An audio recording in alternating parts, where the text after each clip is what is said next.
মৰমৰ ছাত্ৰ-ছাত্ৰীসকল, easy learning corner চেনেললৈ তোমালোকক স্বাগতম জনাইছোঁ। আজি আমি নৱম শ্ৰেণীত থকা কিছুমান আয়নৰ বিষয়ে আলোচনা কৰিম। যি আয়নসমূহৰ বিষয়ে নাজানিলে দশম শ্ৰেণীত থকা যৌগসমূহৰ ৰাসায়নিক সংকেত লিখাত যথেষ্ট অসুবিধা হ'ব। গতিকে আমি আয়নসমূহ ভালকৈ জানিব লাগিব আৰু তাৰ পিছতহে কি কৰিব পাৰিবা, তোমালোকে মৌলসমূহৰ আৰু যৌগসমূহৰ সংকেতসমূহ শুদ্ধকৈ লিখিব পাৰিবা। তেতিয়া আমি পোনপটীয়াকৈ আমি আমাৰ ক্লাছলৈ গৈছোঁ, আৰম্ভ কৰিছোঁ।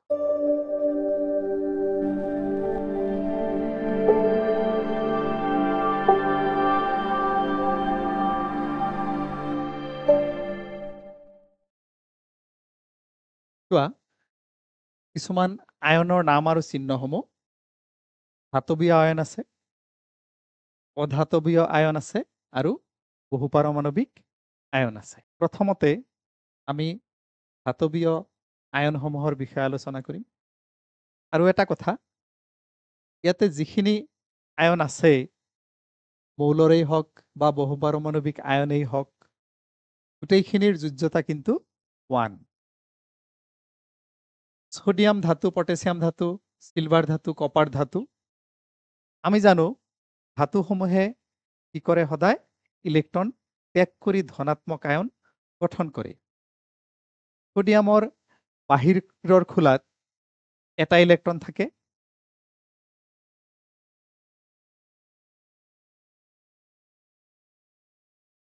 সোডিয়ামৰ যোজ্যতা 1। সোডিয়ামে সেই এটা ইলেক্ট্ৰন ত্যাগ কৰে আৰু সোডিয়াম ধনাত্মকভাৱে আয়নিত হয়। গতিকে সোডিয়ামৰ আয়ন ধনাত্মক আৰু ইয়াৰ যোজ্যতা +1। ঠিক তেনেদৰে পটাছিয়ামৰ যোজ্যতা +1, সিলভাৰৰ যোজ্যতা +1, কপার 1। এই কারণেই কপারে কেতিয়াবা এটা ইলেক্ট্রন ত্যাগ করে, কেতিয়াবা দুটা ইলেক্ট্রন ত্যাগ করে। গতিকে এটা ইলেক্ট্রন ত্যাগ করিলে কপাৰৰ যোজ্যতা হ'ব +1, যদি দুটা ইলেক্ট্ৰন ত্যাগ কৰে তেতিয়াহ'লে কপাৰৰ যোজ্যতা হ'ব +2। এতিয়া আমি অধাতৱীয় আয়নসমূহৰ বিষয়ে আলোচনা কৰোঁ। হাইড্ৰোজেন অধাতু। হাইড্ৰোজেনে ইয়াৰ বাহিৰৰ খোলত থকা, ইয়াৰ এটাই খোল থাকে, এটা খোলত থকা এটা ইলেক্ট্ৰন কি কৰিব পাৰে, ত্যাগ কৰিব পাৰে।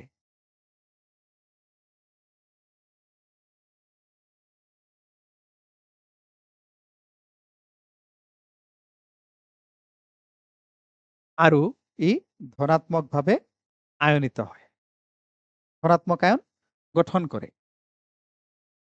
ঠিক তেনেদৰে হাইড্ৰোজেনে আৰু কি কৰিব পাৰে, ইয়াৰ বাহিৰৰ খোলত বা এটা খোলে আছে, সেই খোলত থকা যিটো ইলেক্ট্ৰন, সেই electron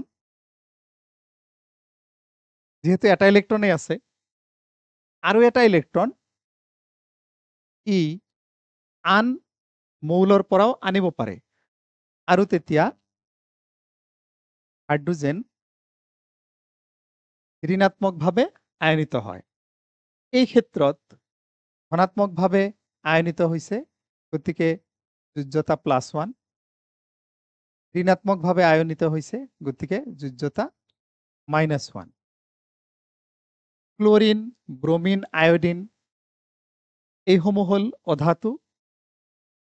chlorine, bromine, iodine, Florin এইবিলাকৰ বাহিৰৰ খোলত কেইটা ইলেক্ট্ৰন থাকে, 7টা ইলেক্ট্ৰন থাকে। গতিকে এইবিলাকৰ অক্টেট গঠন কৰোঁতে আৰু এটাকৈ ইলেক্ট্ৰনৰ প্ৰয়োজন হয়। গতিকে প্ৰতিটোৱে ঋণাত্মক আয়ন গঠন কৰিছে আৰু ইহঁতৰ যোজ্যতা -1। আকৌ আমি ammonium hydroxide, nitrate, hydrogen carbonate এই বহুপাৰমাণৱিক আয়নসমূহৰ বিষয়ে আমি আলোচনা কৰোঁ।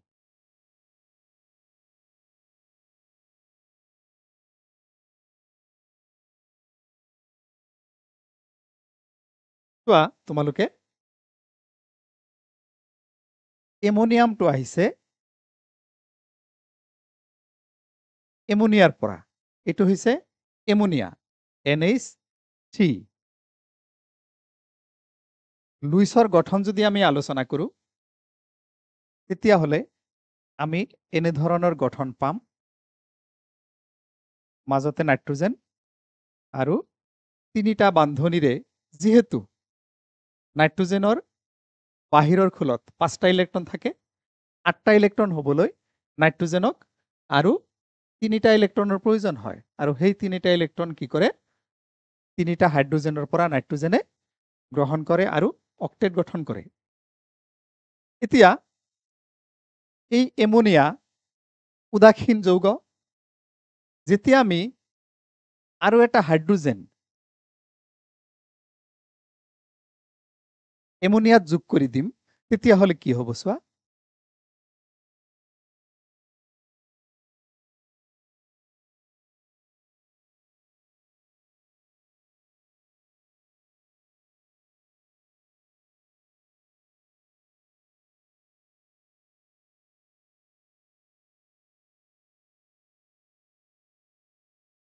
কি হ'ল?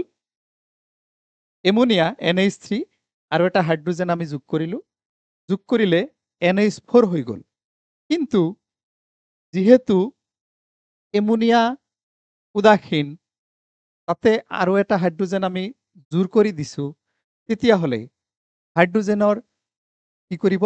ই ধনাত্মকভাৱে আয়নিত হ'ব আৰু ইয়াৰ যোজ্যতা হ'ব কিমান? যোজ্যতা হ'ব +1।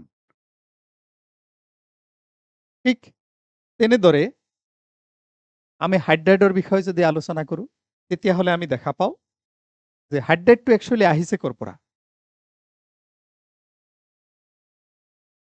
এইটো হ'ল পানী। পানীৰ পৰা যদি আমি এটা হাইড্ৰজেন আঁতৰ কৰি দিওঁ, তেতিয়াহ'লে কি হ'ব? OH। আৰু যিহেতু এটা হাইড্ৰজেন আঁতৰি গ'ল, গতিকে এটা হাইড্ৰজেন হে আঁতৰি গ'ল, কিন্তু ইলেক্ট্ৰনটো থাকি গ'ল, যাৰ কাৰণে ঋণাত্মকভাৱে আয়নিত হ'ব, অৰ্থাৎ ঋণাত্মক আয়ন। গতিকে হাইড্ৰক্সাইড ঋণাত্মক আয়ন আৰু ইয়াৰ যোজ্যতা হ'ল -1। আমি এতিয়া নাইট্ৰেটৰ কথা আলোচনা কৰোঁ। নাইট্ৰেটটো আহিছে নাইট্ৰজেন ডাইঅক্সাইডৰ পৰা। ইয়াতে আমি এটা অক্সিজেন যোগ কৰিছোঁ। যোগ কৰাৰ ফলত কি হ'ল? NO3 আৰু লুইছৰ গঠন অনুসাৰে ই ঋণাত্মকভাৱে আয়নিত হৈছে, অৰ্থাৎ ঋণাত্মক আয়ন উৎপন্ন কৰিছে। এতিয়া নাইট্ৰজেন ডাইঅক্সাইডৰ লগত আমি অক্সিজেন এটা যোগ কৰি দিছো। কি হৈছে? নাইট্ৰেট উৎপন্ন হৈছে। নাইট্ৰেটৰ গঠন যদি আমি চাওঁ, লুইছৰ গঠন, তেতিয়াহ'লে আমি এনেকুৱা দেখা পাম।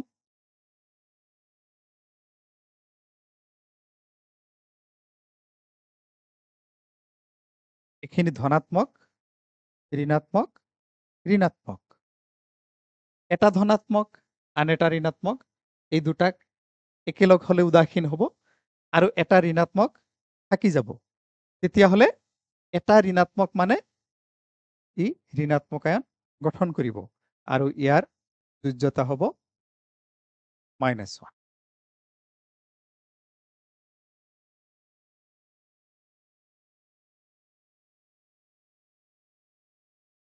ঠিক তেনেদৰে হাইড্ৰোজেন কাৰ্বনেট, এটো হল কাৰ্বন ডাইঅক্সাইড। আমি কি কৰোঁ?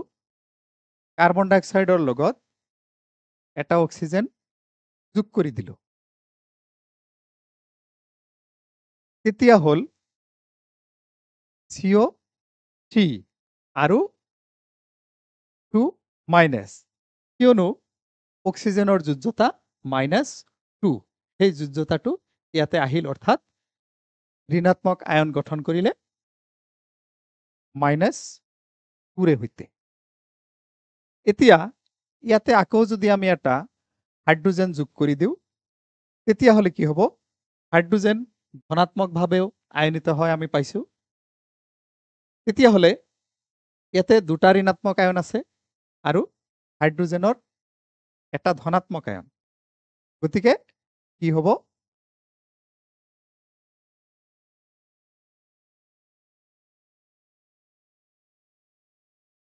CO3 minus. আকৌ যদি আমি হাইড্ৰোজেন কাৰ্বনেটৰ বিষয়ে আলোচনা কৰোঁ, তেতিয়াহ'লে চোৱা কি হ'ব। এইটো কাৰ্বন ডাই অক্সাইড। কাৰ্বন ডাই অক্সাইডৰ লগত আমি এটা অক্সিজেন যোগ কৰিলোঁ। অক্সিজেন যোগ কৰিলে আমি পাম CO3। CO3 যেহেতু অক্সিজেনৰ যোজ্যতা -2, গতিকে সেই -2 ইয়াতে আহি যাব, অৰ্থাৎ CO3 ঋণাত্মকভাৱে আয়নিত হ'ব। আকৌ যদি আমি ইয়াতে হাইড্ৰোজেন এটা যোগ কৰি দিওঁ, হাইড্ৰোজেন ধনাত্মক আয়ন গঠন কৰিব পাৰে। গতিকে হাইড্ৰোজেন আহিল,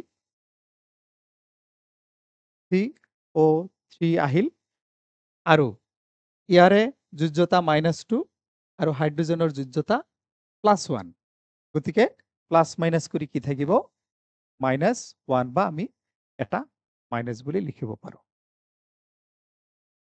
তো এইখিনি গোটেইখিনিত এইখিনি আয়ন, এইখিনিৰ যোজ্যতা আমি পালো 1। এতিয়া আমি আৰু কিছুমান আয়নৰ বিষয়ে আলোচনা কৰোঁ, যিবিলাকৰ যোজ্যতা 2। মেগনেছিয়াম ধাতু, ঠিক তেনেদৰে মেগনেছিয়ামৰ বাহিৰৰ খোলত দুটা ইলেক্ট্ৰন থাকে, এই দুটা ইলেক্ট্ৰন ত্যাগ কৰিব পাৰে, গতিকে ইয়াৰ যোজ্যতা +2। কেলছিয়ামৰ বাহিৰৰ খোলত দুটা ইলেক্ট্ৰন থাকে, ই দুটা ইলেক্ট্ৰন ত্যাগ কৰিব পাৰে, গতিকে যোজ্যতা +2। ঠিক তেনেদৰে জিংকৰ +2, আইৰণৰ +2।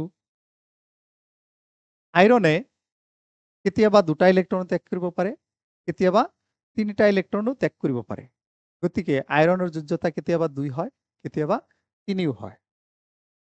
কপাৰে দুটা ইলেক্ট্ৰন ত্যাগ কৰে, গতিকে কপাৰৰ যোজ্যতা +2। এটা ইলেক্ট্ৰন ত্যাগ কৰিব পাৰে, আমি ইয়াৰ আগতে পাইছিলো, এইটো চোৱা কপাৰ 1, গতিকে +1, আৰু এইটো হ'ল কপাৰ 2, গতিকে যোজ্যতা +2। অক্সিজেনৰ যোজ্যতা আমি জানো 2, কিন্তু অক্সিজেনে দুটা ইলেক্ট্ৰন গ্ৰহণ কৰে, সেইকাৰণে -2। সালফাৰৰ যোজ্যতা আমি জানো 2, ই দুটা ইলেক্ট্ৰন গ্ৰহণ কৰে, গতিকে ইয়াৰ যোজ্যতা আমি -2 বুলিও ক'ব পাৰোঁ, আৰু ই ঋণাত্মকভাৱে আহিত হৈছে, অক্সিজেনেও ঋণাত্মকভাৱে আহিত হৈছে। এতিয়া আমি চাওঁ বহুপাৰমাণৱিক আয়ন কাৰ্বনেট। কাৰ্বনেটৰ আমি যদি চাওঁ কাৰ্বন ডাই অক্সাইড, ইয়াতে এটা অক্সিজেন আমি প্লাছ কৰি দিলোঁ, তেতিয়াহ'লে কি হ'ল? CO3, আৰু যেহেতু অক্সিজেনৰ যোজ্যতা 2 আৰু ই ঋণাত্মক আয়ন গঠন কৰে, গতিকে কাৰ্বনেটেও কি কৰিব? ঋণাত্মক আয়ন গঠন কৰিব। ঠিক তেনেদৰে সালফাইডেও দুটা ঋণাত্মক আয়ন গঠন কৰে, সালফেটেও ঠিক তেনেদৰে ঋণাত্মক আয়ন গঠন কৰে, আৰু ইয়াৰ যোজ্যতা আমি কি ক'ব পাৰোঁ? -2। ইয়াৰ যোজ্যতা -2, কাৰ্বনেটৰ যোজ্যতাও -2।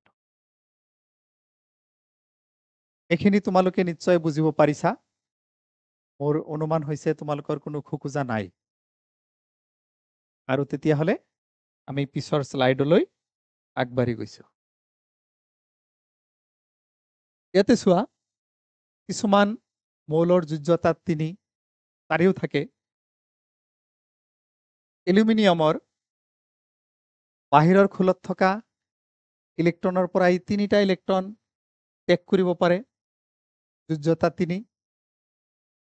আমি +3 বুলি ক'ব পাৰো।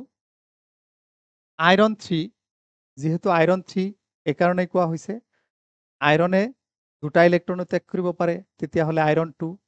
আইৰনে 3টা ইলেক্ট্ৰন ত্যাগ কৰিব পাৰে, তেতিয়াহ'লে আইৰন 3। আইৰন 3ৰ যোজ্যতা +3। নাইট্ৰোজেনৰ যোজ্যতা -3। যেহেতু নাইট্ৰোজেনৰ বাহিৰৰ খোলত 5টা ইলেক্ট্ৰন থাকে আৰু অক্টেট গঠন কৰাৰ কাৰণে আৰু 3টা ইলেক্ট্ৰনৰ প্ৰয়োজন হয়, গতিকে 3টা ইলেক্ট্ৰন গ্ৰহণ কৰি ই ঋণাত্মক আয়ন গঠন কৰে। ইয়াৰ যোজ্যতা -3। ঠিক তেনেদৰে লুইসৰ গঠন অনুযায়ী কি হয়, ফসফেট, ফসফেটৰ যোজ্যতা -3। এই যে আয়নসমূহ আমি পালো, এই আয়নসমূহ যদি আমি ভালকৈ জানো আৰু এই আয়নসমূহৰ যোজ্যতা তোমালোকে যদি ভালকৈ জানা আৰু মনত ৰাখা, তেতিয়াহ'লে ৰাসায়নিক সংকেত লিখোতে তোমালোকৰ কোনো অসুবিধা নহ'ব। যথেষ্ট সুবিধাজনকভাৱে তোমালোকে ৰাসায়নিক সংকেতসমূহ লিখিব পাৰিবা। আচ্ছা, আমি এই আয়নসমূহ ব্যৱহাৰ কৰি কিছুমান যৌগৰ ৰাসায়নিক সংকেতসমূহ লিখিবলৈ যত্ন কৰোঁ। চোৱা, এইটো ফেৰিক অক্সাইড। ফেৰিক অক্সাইডত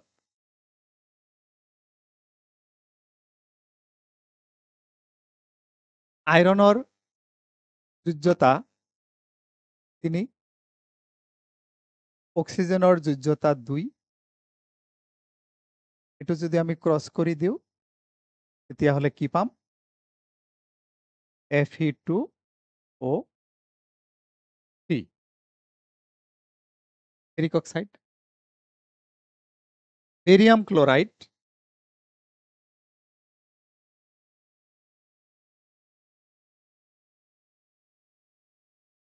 বেৰিয়ামৰ যোজ্যতা 2, ক্লোৰিনৰ 1।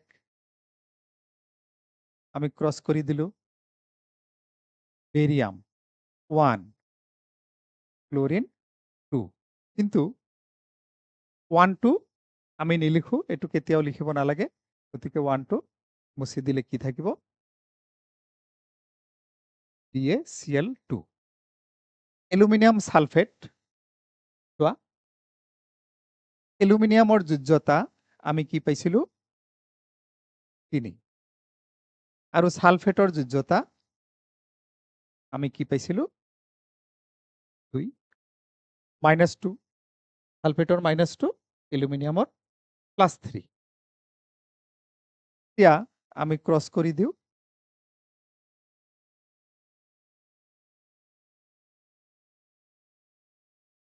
কি হ'ব? এলুমিনিয়ামৰ তলত 2 আৰু এইটো হ'ল সালফেট।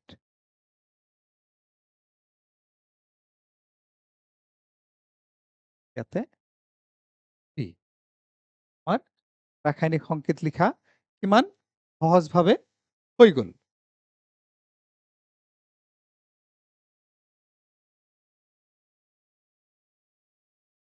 এবাৰ আমি চাও,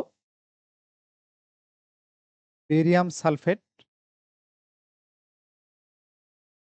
বেৰিয়ামৰ যোজ্যতা 2 + 2, সালফেটৰ 2 -2। আমি যদি ক্ৰস কৰি দিওঁ, বেৰিয়ামৰ তলত 2, সালফেটৰ তলত 2। যেহেতু সমান, গতিকে আমি নিলিখো।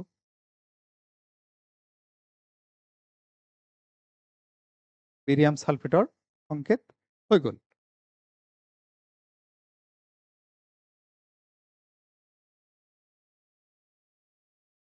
এতিয়া আমি চাওঁ কেলছিয়াম হাইড্ৰক্সাইড। কেলছিয়ামৰ যোজ্যতা 2, হাইড্ৰক্সাইডৰ যোজ্যতা 1। ক্ৰছ কৰি দিওঁ। কেলছিয়াম তলত 1 আমি নিলিখো, এইটো হাইড্ৰক্সাইড 2। এতিয়া আমি কেলছিয়াম কাৰ্বনেট চাওঁ। কেলছিয়ামৰ যোজ্যতা 2 আৰু কাৰ্বনেটৰ যোজ্যতা 2। আমি ক্ৰছ কৰি দিওঁ। কি পালো? কেলছিয়াম তলত 2, কাৰ্বনেট তলত 2। গতিকে 2 আৰু 2 আমি নিলিখো, কি হ'ব? Calcium carbonate.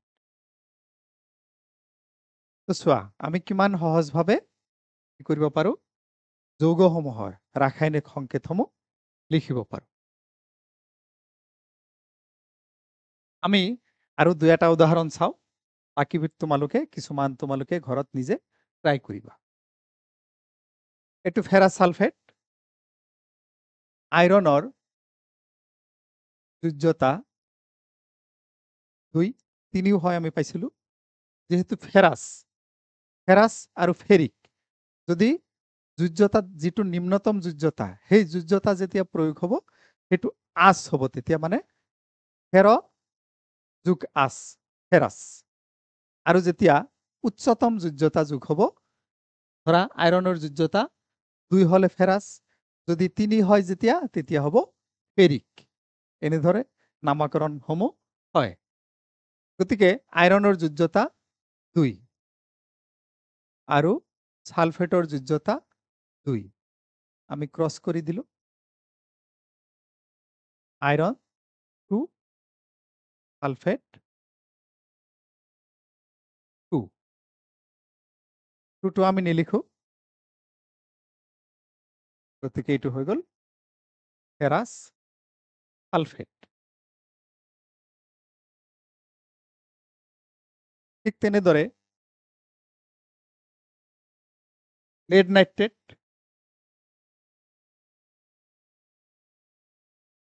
লেডৰ যোজ্যতা 2,